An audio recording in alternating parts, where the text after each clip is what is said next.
Welcome to a Wednesday edition of Beyond the Arc. I'm John Gonzalez alongside our NBA insider, Bill Ryder, who I think you need to hold up a newspaper for proof of life. What's going on over there? Send $10,000 immediately to the following PayPal. Yeah, I'm in New York, and as you can tell, very fancy digs here at the office I'm at. Very fancy. Yes, I see a white wall behind you and nothing else, but I presume that you're safe and okay. So we're going to talk about basketball. I'm good. All right, fantastic. Later in the show, we'll discuss where Jaylen and Jayson rank among the best NBA duos. But first, Bill, we got to talk about the NBA offseason. NBA silly season is underway. We woke up this morning to find out the Pistons have fired Monty Williams. Wow. Gone after just one season. Bill, he has 5 years and $65 million left on his contract. The original deal was a record 6 years and $78 million. I thought if they were going to do this, they might have done it earlier, but they did switch the course of their franchise. They brought in Trajan Langdon to run the front office. Out goes Troy Weaver. They are coming off an NBA worst record, 14 and 68 last season. What do you make of this? I mean, I'm surprised. It has a lot of money to eat, and I suppose there's two ways to look at it. Maybe the optimistic or the generous view, John, is if you realize you've made a mistake, even what is now a $65 million in change mistake, you move on from it. I think the timing is really interesting. I'm sure you saw Woj, obviously the initial reporter on this, and then followed up with this was at an ownership level. And I am a little incredulous on that front. Trajan Langdon is the guy that came in as the front office person. Look, if you're going to eat $65 million, even if Langdon's the person who I would imagine had to have gotten permission to do this as part of the interview process when he became the guru of basketball ops, it's going to go through management. So it's not that it's untrue or ownership. It's going to go through ownership. They have to approve it. It's their money. But if they knew this was going to happen, the way to do this would have been earlier, at least for Monty's sake, so he could try to go get, if he wants to coach on the coaching carousel. We're pretty far along now if he wants a job for next year. So I credit Detroit for being able to eat this kind of money if they feel like their rebuild makes sense. I would imagine, I don't know, but I would imagine, talking to other people who don't know, speculating, who have jobs like Langdon, you don't come into that job without the permission to move on from Monty Williams if Monty Williams eventually gets fired. So obviously this is a total reset of their culture, and I hope it works for everybody. We talk about trades that sometimes are win-wins for everybody. Hopefully this firing puts Monty, obviously he has a lot of money, insert whatever joke you want here, paid to leave Detroit. Hopefully Monty's able to find a better job in a better situation if that's what he wants. And hopefully Detroit, who did not win as many games in the regular season as the Boston Celtics just won in the playoffs, are able to get wherever they want to go. I'm with you. My BS detector went off too when I read the report that, this was a Tom Gores and VP Arn Tellem decision, because Tom Gores was one of the guys who was super on board with Monty Williams getting that record contract to begin with. And look, nobody in the Pistons organization performed well last season. It was a really bad year. I happen to like Monty Williams, and obviously the organization. I like Monty too. Yeah. I think everybody likes Monty. That's the weird thing. He's universally beloved and pretty well respected. Yeah, I've known him since he was an assistant with the Sixers. I was hoping that, when the Sixers moved on from Brett Brown, who I also really liked, that, hey, maybe Monty was the guy, but the Suns ended up scooping up. And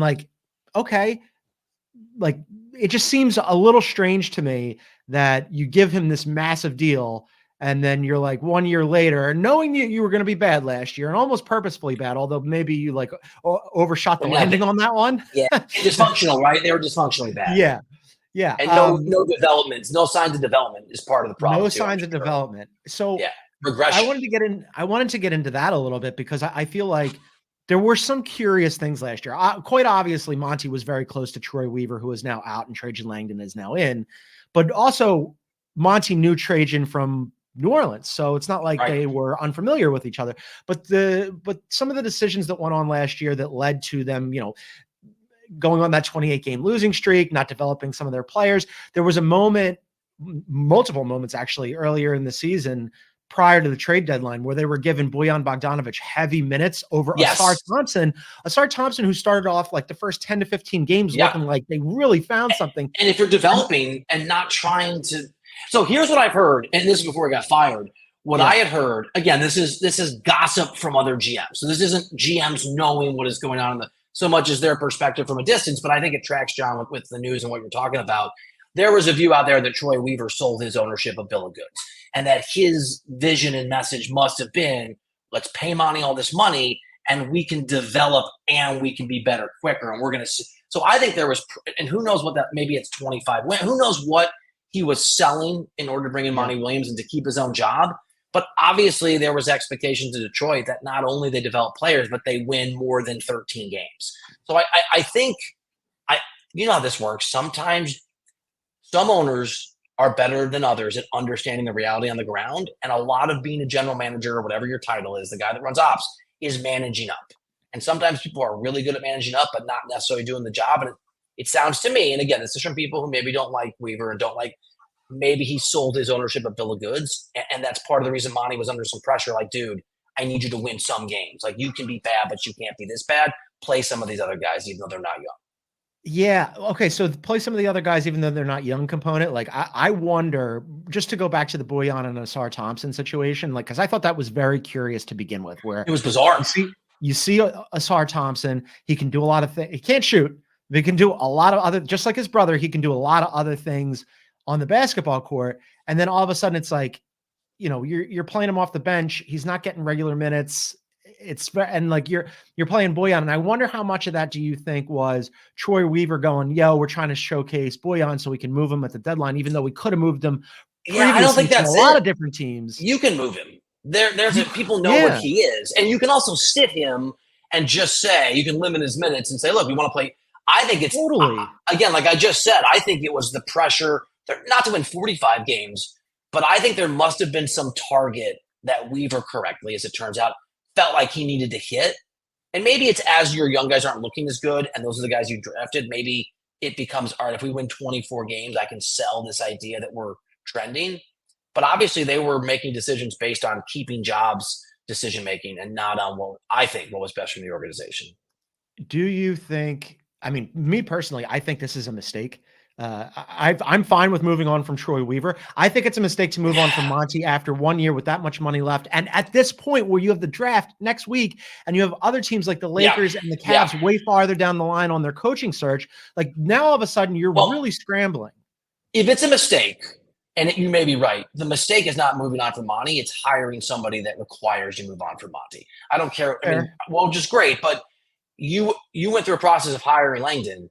You had to have had conversations, many conversations and face-to-face about Monty Williams specifically. So if there was a mistake, I'm with you. I would have given Monty more time, and I'm sure maybe Langdon will be great. You never know. Yeah, that probably required hiring someone who was aligned with let's keep Monty Williams. I would imagine if Trajan Langdon was aligned with that, Monty Williams would still be here. So I think it's a mistake, but I think the mistake might have been in that decision had to be made when you hired the person that was Monty's boss, and that might, with all respect to Langdon, you've already invested money in Monty. You've seen what he can do. I would have brought in a front office person who, unless there's things we don't know, who thought Monty should have another few years and they could reset that way. I like Trajan. I mean, like, I think he's a really smart guy. Like, I've gotten to talk to him a couple times. I think he's, you know, a lot of these Duke guys, as much as I dislike Duke, you look at the tree of NBA talent, whether, you know, players fine, but like I'm talking about like post-playing career where they go into coaching jobs or front office executive, like Shane Battier is one of the smartest guys in the NBA. Elton Brand, despite the fact that his brief stint in Soul Control didn't go great for him, but I like Elton. Quinn Snyder. Yeah. He's an impressive coach. I think Trajan's going to be, I think he's going to be good. I just wonder about this first move for him. You better be great though. This job sucks. I mean, the job to be the coach is not, it's not a good job. It's not, you know, whatever. Ask you that. What kind of job do you think this is? I don't think it's a very good job. So I think, look, I don't know what Langdon's philosophy and plan is, right? Like, what has he sold ownership on? What is the timeline? What are the measurements? Because the measurements of success for a GM are different than how you and I will measure success sometimes.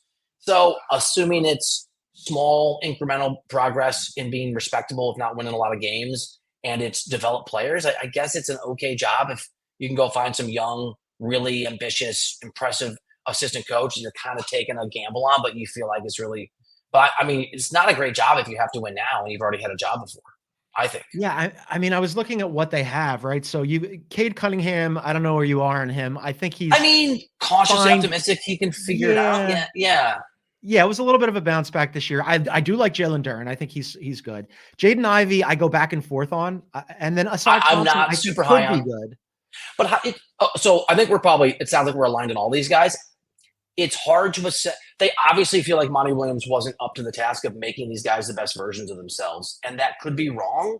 But if it's right, maybe they fired him now because you got to get a coach in. If it's not Monty, I guess it's somebody else who can get the best out of these dudes so you can evaluate them. Because Detroit's big problem is, it's been explained to me, is they're not sure they know. And they thought Monty would reveal that. And maybe he's being unfairly maligned for just bad decision making at the draft process. But Detroit is leaning on the feeling that they don't actually know what they have. And they need a coach who helps with that.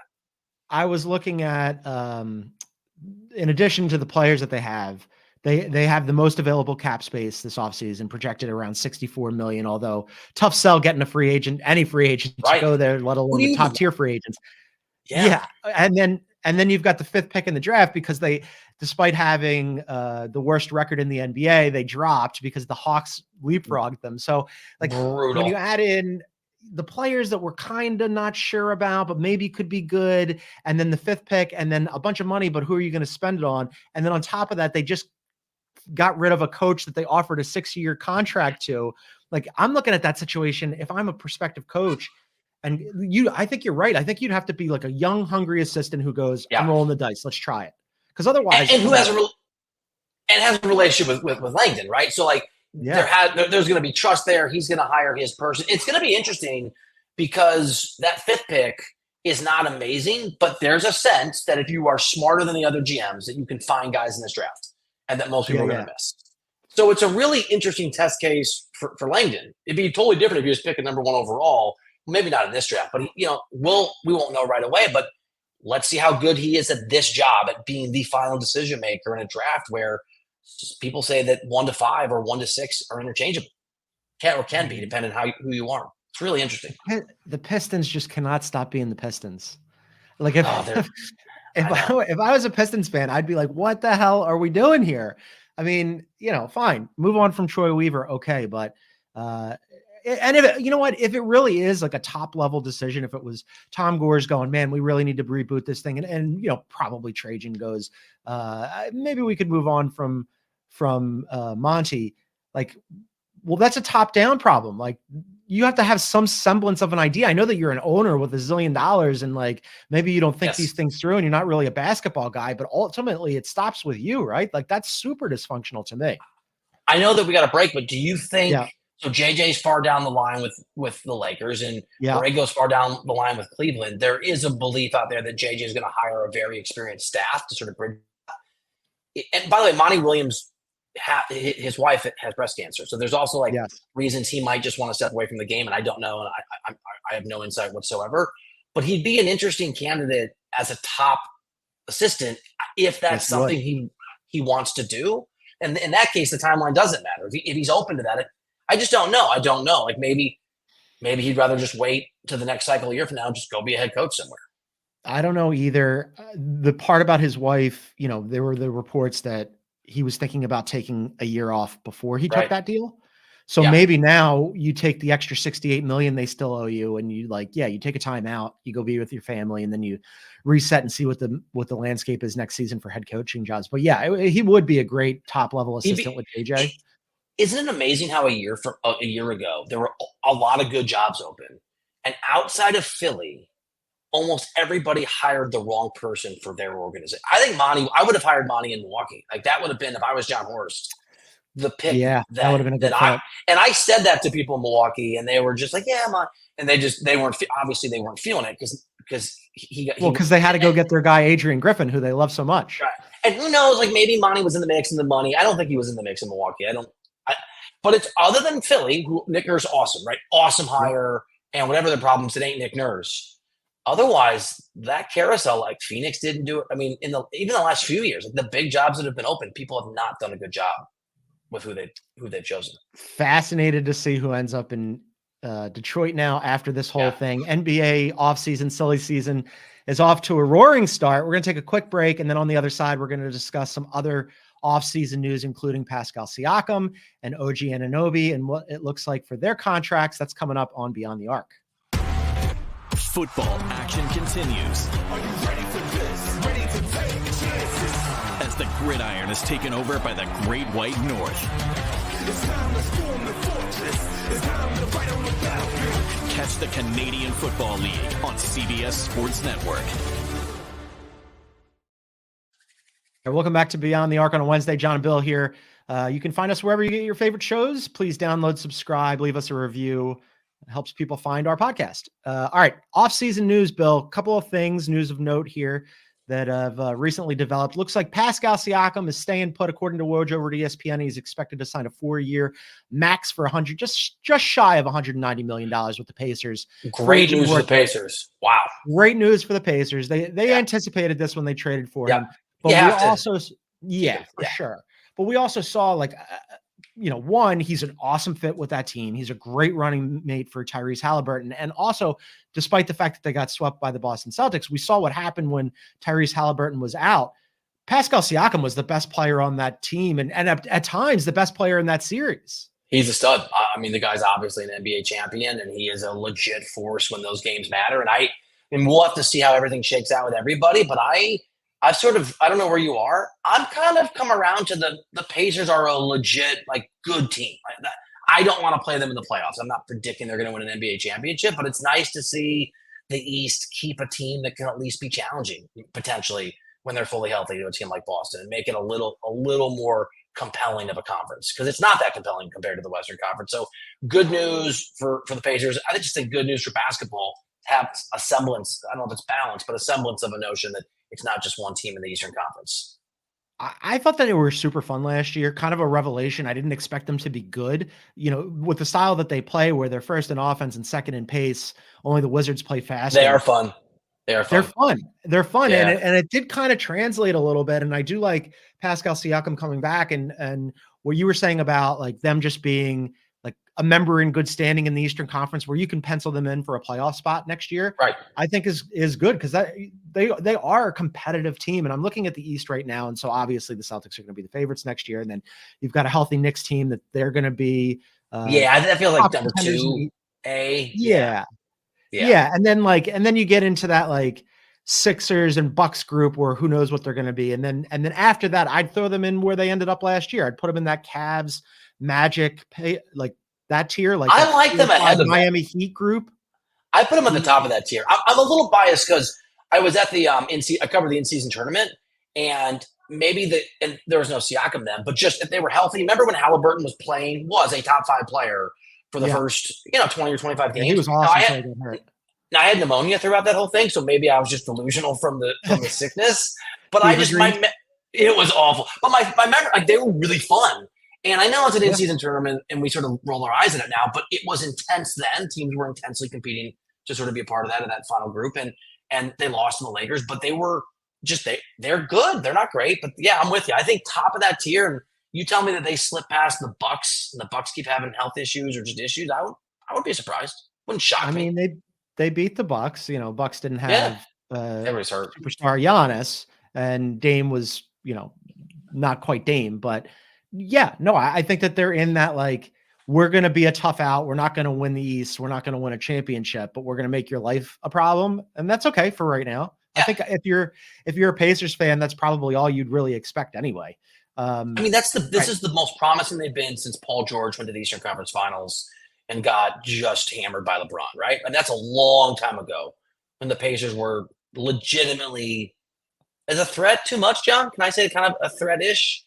A threat to win a playoff series? And a half? Threat adjacent? Threat adjacent. The Pacers did it. They're threat adjacent. They did it. I think that's a win for them. We were talking about this past season. Maybe it was Ashley. I don't want to speak for her because she wasn't here, but we were like, or maybe it was Chris. Somebody was like, "This isn't a good season for them." I'm like, "What are you talking about? They made it to the Eastern Conference Finals. Like, nobody expected." Oh, great! That. I don't know who I'm arguing with, but great season. Great. Danny Granger. I had drinks with Danny Granger once and Paul George in Indy. Oh, Danny, I haven't thought of that name. Sorry, that's producer Aaron just in the chat. Danny Granger. I know Danny Granger. What a nice guy. Shout out to Danny Granger. Also, producer Aaron points out, and I'm only reading this because it's important to him. Producer Aaron points out that Gary Payton II just opted in for next season in Golden State at 9.1. Breaking news. I gotta leave. I gotta go do Live HQ. Our programming. Get everybody up. There's a 0% chance that either of us would have mentioned that, but Aaron is a noted Warriors fan, so I guess congrats. I don't know. Did you think it was weird on HQ on Friday night when the Celtics didn't get closed out that they had 19 of us on camera together? Like, it was like they rolled out the red carpet for all of us. It was like it was a lot. For those of you who missed us on HQ that night, it was memorable. It was kind of like a Super Bowl desk for CBS, where it's like they're like, how many people? Like, is the fire marshal going to show up because we're cramming in so many people in such close quarters? And then you were on Zoom, and they're like, Bill, who do you think's going to win this next game 5? I think Boston. All right, that's great. We gotta go. It's just like there's 19 people that got to talk. It was fun though. It was fun. Yeah, it was fun. We had Avery. We had Avery from Dallas, and it was fun. But yes, it was a lot of people. All right. Other free agent news that I want to run past you. This one is actually pretty intriguing, and I wish Ash was here for this because it concerns her New York Knicks. But there's a report from Brian Windhorst over at ESPN that OG is not thrilled with the Knicks' offer at present and might test free agency. It's still more likely that he resigns there, Bill. But this is of note for a couple of different reasons. You know, obviously, the Knicks went and added him at the trade deadline and gave up RJ Barrett and Emmanuel Quickly, which, you know, I think Quickly might be the bigger loss there, but still you gave up some pieces that are potentially useful to bring in a guy who was very useful to you when healthy. Obviously you're desperate to re-sign. How much of this are you buying on like he might actually test it, and how much do you think is just like negotiating? Not a lot. So a few things, right? So Brian's report was keep an eye on it, right? That was kind of the intro to his. So we have this new reality where players with teams now today, once the finals end, can negotiate with their teams, and that gives teams a little bit of an advantage with retaining their own players. So the negotiations, if you are, as OG is, with a team to extend or to re-up, begin now. And in negotiations, these sort of things happen. And to me, I go to Siakam. If you remember this, John, there were much. Not that Brian's not credible, he's credible, but there were much more serious reports about the possibility of Siakam maybe not being happy with the Pacers, if you remember this a month ago. Yeah. And obviously that was a negotiating ploy by Siakam's agents to make sure the Pacers came with whatever money was required. And then lastly, the agent, one of the 29 agents who represent OG Anunoby at CAA, if I have this right, is none other than Leon Rose's son. And that's Rose, that's my president of basketball operations. So a deal. I saw this. Done. I saw this, and I was like, at first I was like, if OG hits the actual market, that could be very interesting. Then I was like, wait a minute, who's his agent? And then I saw who his agent was, and I was like, he's not going anywhere. He's not. Like, Dad's not. Leon's son represents him. Right, and it's one of 3 people. So I used to be represented by CAA, so I have like a little bit of when Nick Khan was there and went to WWE, and Nick, I love you, you're amazing, thank you for changing my life. So I'm going to disparage CAA, but whatever, here we go. This isn't breaking news. Those are killer cutthroat mother bleepers, and there are 19 people that represent OG, and one of them is Leon's kid. I would imagine it's in his best interest to bring value by making sure that OG gets the deal he needs at the Knicks, right? Because you don't need 3 agents unless they all have a role. And you know, maybe Rose's son's role is in part having a relationship with his dad, who happens to run the Knicks. And also, like, where would you – the Knicks are a great – they want – I don't have it, John. Were they 26-5 when whatever it was. They were in the neighborhood. Is that right? 26-5 when he can win there. Like, it was when he was healthy, as you noted, it's a great fit. So I think he'll be there. Just as a thought experiment, because I agree with you. I don't think he's going anywhere. I think they will pay him. It's a perfect fit. It makes complete sense, especially when Julius Randle comes back healthy. Now, like, that team really is pretty stacked. But just for I love this, hypothetical. If he did hit free agency, where else might be a good fit for him? I'm going to run through the projected available cap space here. Oh, okay. I was just Googling it. Like teams that have Orlando, money. Detroit, OKC. Pistons have the most amount of money. Obviously, they could use him. I don't know why in God's name he would go there. The Philadelphia 76ers currently have 2 players that are coming back next year. That would be great. Their second most cap space. The Magic, I feel like that'd be a little redundancy for the Magic because they're already really good defensively, and like I don't think he scores at a great clip. Here's the one that I think would make, aside from the Sixers, the most sense. Can I guess? Oklahoma City. Oklahoma City. Yeah, that would be an awesome fit. And it's interesting because I don't know OG Anunoby at all, so I don't know to what degree he. Let's be honest. I'm in New York City. New York City's cooler than Oklahoma City. And I used to live in Oklahoma City. So by a little bit. By a little bit. So what do you value? But you're right. In a vacuum, as a thought experiment, the thing is, the Thunder are better than the Knicks next year. Yes. With OG on either team. But I still think it's an easier route, to a finals for OG in New York City than it is in Oklahoma City, even though Oklahoma City can easily win the West again. I just think that path is – and you're going to have this hungry – Denver team that's going to feel like the Spurs the year they lost to the Heat. Remember, then they came back with a vengeance the next year, and I think they won back to back. I don't know, man. Like OKC is just you got to live in Oklahoma City, and again, I love Oklahoma City. I used to live there, but it ain't New York. Cost of living. I mean, imagine where you can get for your money. Slower taxes, chicken fried everything. It would be amazing. I do think that the Thunder are going to end up with a Knicks free agent. I just don't think it's going to be OG. I think it's going to be Hartenstein. Yeah, that makes sense. He's such a perfect fit for them. They need another big body. They need a backup big for Chet. They need somebody with some size and some grit and, like a little toughness to him. And also they can offer him more money than the Knicks can, as reported by our guy and written about by our guy, Sam Quinn, that you can check out. Sam is so good on this stuff. He's so good. You check it out over at CBSSports.com. But he wrote about the CBA. He just sleeps with the CBA. It's just like osmosis. Yeah, he wrote about it like a month ago where he was like, the Knicks can offer, and I'm ballparking this, like somewhere in the neighborhood of like 16 and change, and the Thunder can offer more, and it would be a great fit. And so I think that's probably what is he worth on the open market? 20? Hartenstein? Yeah, probably in that. I mean, he had an awesome season. And if you're the Knicks, you'd love to bring him back, right? But it's going to be really tight. I mean, the thing about OG that's interesting is the injury issue, right? So in Philly, I mean, Philly needs to be ambitious, but do you really want 2 of your 3 big guys to be injury prone? OG Anunoby is injury prone. I mean, he is for sure. He's hurt. Like in Oklahoma City, you feel like you have a margin for error, right? The risk reward ratio is not as dire. And with the Knicks, I think you have to do it. I think you have to pay him because you have proof of concept in that building with that team. So you know that it works. You're a Philly guy. Obviously, you're a huge Sixers guy. Would you want, like, if you're ranking Anunoby, and I know LeBron's not going to Philly, but you're putting LeBron on the list and Paul George is the big get. PG first, and then PG first, but then OG. And OG you're right. He's an injury risk, no doubt about it. He's just so good, and like I would have a hard time seeing past that talent. I would roll the dice and hope for the best, and then also manage him in a way that Tibbs didn't, which is maybe not running him into the ground for 40 minutes a game. Trying to wrap him in bubble wrap a little bit. By the way, the Tibbs approach, and this is we do a whole podcast. It's not going to be as effective in the new CBA where you're going to have, because of the way that it works, the talent spread out. And that means you're not going to have as much depth. You're just not. So you have to play lesser players or play guys a lot of minutes. And that's going to be hard to convince good old Tom over there in New York to lower minutes when he's not going to have the same level of depth 3 or 4 years from now. It's going to be amazing. It's so many fun things that happen during the offseason. By the way, our producer Aaron thinks that the number on Hartenstein will be lower. He thinks he's too high. He makes I think that the situation matters, Bill and Aaron, because he's got Hartenstein in the $14 to $16 million range because setters don't get paid. True. But like as a backup in Oklahoma City, I think that number might be about right. If he ends up as a starter, though, I think that number goes north. Let me also put this into your brain because this was brought up to me the other day.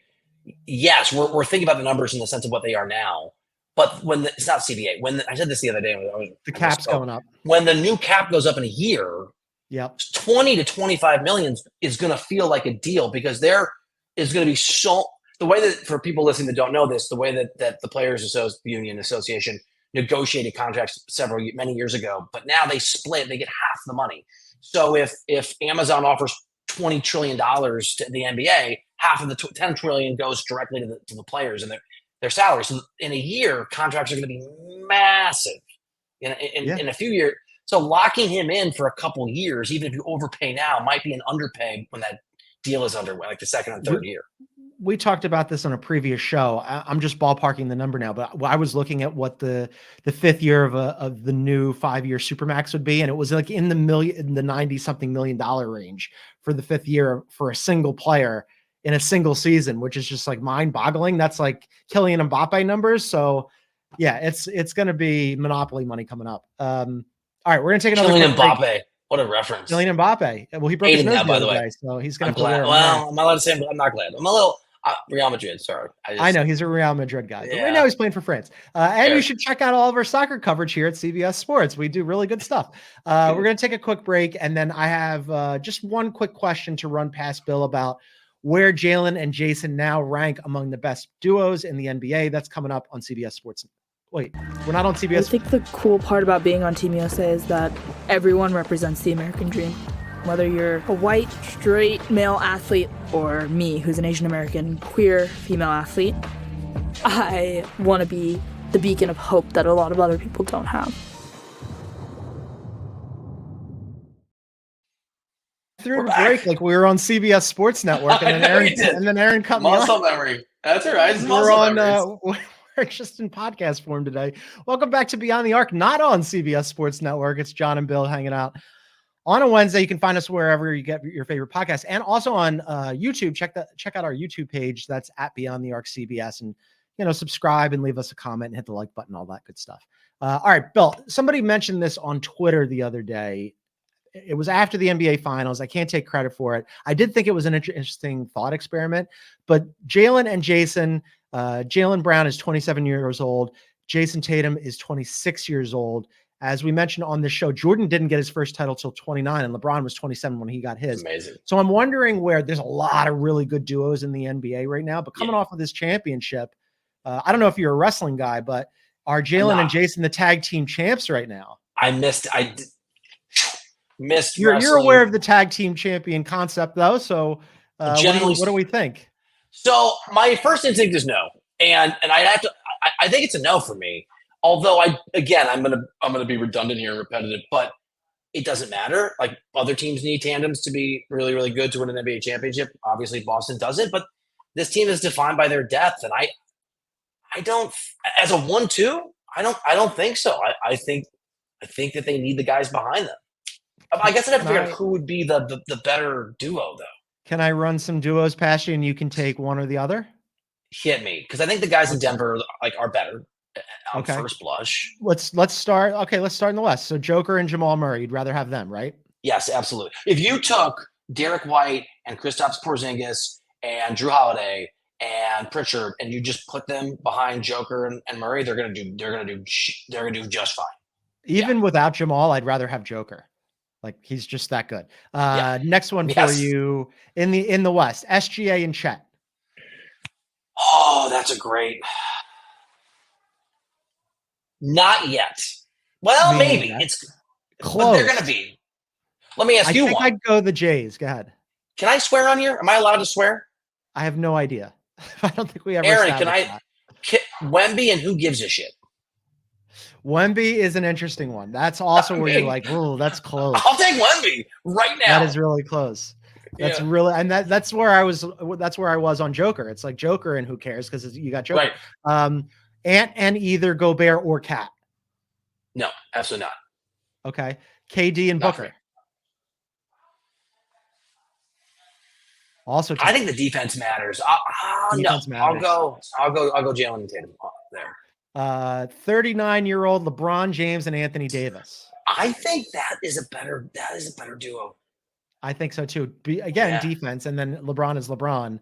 Right. Also still a great defender. Steph and Draymond. No. Although I want it to be, it's so funny because I see Aaron writing Steph and Draymond, because it used to be Steph and Clay, but you can't go Clay anymore. You can't go Clay. And you're not quite Steph and who gives a shit anymore. There was a time, not that 2 years ago, that literally won an NBA championship. Yeah. But no. Here's an interesting one for you. The series that we just wrapped up, Luka and Kyrie. So that's where my mind went. So the answer would have been yes if I hadn't seen Kyrie Irving do that disappearing trick in 3 games in Boston. But I'm going to factor in Yeah, I'm going to factor in my sort of philosophy that players don't play, that they're not numbers, and they don't play the same in playoff games in certain situations. And I think it's close. But that's the tough crazy to thing is pass on Tatum didn't Luka. shoot well. It's not like He didn't. Tatum shot super well, but he impacted the game positively in so many other ways. And even though he was inefficient and missed shots at the rim, the fact that he got to the rim and he just was attacking, I think, set the tone and did a lot of whereas Kyrie just sort of disappeared from the game. So I'll go for the Boston duo. That's close though. The fact that we're even discussing it probably means that Tatum's going to have another commercial about the haters and the disbelievers. He's going to break. He's a big fan of BTA, and he's going to have a commercial. Yeah. You know, like they don't believe in me. Just a couple more I want to run past you from. Yeah, I like conference. Jimmy and Bam. No, not anymore. What about? Let me give you one. What about when they're healthy? Brunson and OG. That was on my list. I had Brunson and OG, or Brunson and Julius Randle, depending on who you want as his. I think I'd go OG, wouldn't you? I like OG better because, again, defense matters. But, availability is kind of an issue. But, yeah, I'd go the Jays on that one. What about Giannis and Dame when they're healthy? Also on my list. I think that one's really tough because Giannis is obviously better than either of the other two guys. But I'm wondering about Dame now and, like, where he is and how they fit and, like how close to cooked is Dame. I don't think he is. I'm just saying, like, we're trending that way. It's a reasonable worry. Here's a gut punch for the Milwaukee Bucks. I would take Giannis and Drew Holiday over Tatum and Brown. Oh, yeah. Oh, if you put Drew back on there? Oh, if it was Drew, I'd be like, yeah, absolutely. Oh, no, poor John Horst. I mean, you know how much I love Drew, and, like, I just think he's so underrated, and I love every part of his game, and I could watch him all day long, and I'd take he would make any team better, has made every team better that he's so good. He's just a winner, man. He's whatever they need. Yep. We had the Hall of Fame conversation yesterday, but I would put him in the Hall. Here's one that I will ask you because I'm too close to it and it's an obvious one. Embiid and Maxey. Oh, you know what? Like, all right, so are we doing healthy Embiid? You're just doing Embiid. You can never know if he's healthy. You get Embiid the way you get Embiid. Yeah. That's the thing. If he's healthy, if he's just Embiid, you do. It depends. My inclination is yes, but my inclination is Philly, is Embiid and Maxey. It's such a dice roll because you don't know. He's always hurt. I'm going to go the other way because despite the fact that Jayson Tatum, and I think you said that I was charitable about his assessment of shooting, said it was a little shooting slump. You were charitable. during the postseason.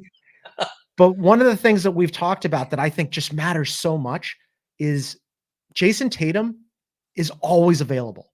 He just plays like there's a game tonight. He's going to be in the lineup. That's a good point. Yeah.